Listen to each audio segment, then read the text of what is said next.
ام المومنین حبیبہ حبیب رب العالمین عتیقہ بنت عتیق صدیقہ بنت صدیق حضرت سیدہ عائشہ صدیقہ، سب کہیں رضی اللہ تعالی عنہا۔ کروڑوں سلام اس مقدس خاتون پر۔ جبریل امین آئے، ان کو سبز ریشم میں لپیٹ کر کہ حضور اس کو اللہ نے دنیا و آخرت میں آپ کی بیوی کے طور پر پسند کیا ہے۔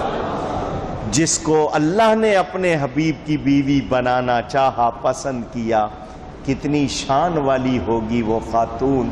حضور فرماتے ہیں آسیہ اور مریم کو عورتوں پر فضیلت ہے، مگر عائشہ کی فضیلت ایسی جیسے عرب میں تمام کھانوں میں سرید شان والا ہے، عائشہ شان والی ہے۔ یہ اتنی بڑی عالمہ، اتنی بڑی فاضلہ، علماء کہتے ہیں اگر دین کے 3 حصے کرو تو ان سے ایک حصہ امت کو ملا ہے۔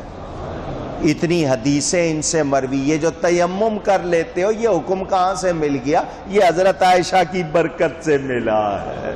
ان کا ہار گم ہوا تو تم کو تیمم مل گیا، ان کے صدقے کتنے احکام ملے۔ یہ وہ ہیں جن کی شان میں 17 آیتیں اللہ نے اتاری ہیں۔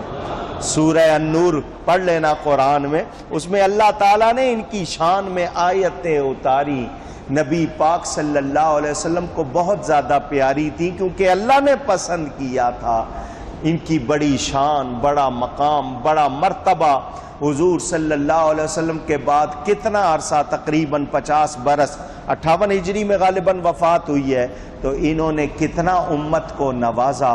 علماء کہتے ہیں صحابہ بڑے بڑے مسئلے جو ہم سے حل نہیں ہوتے تھے، ہم حضرت عائشہ کے پاس آتے تھے، وہ حل کر دیتی تھی۔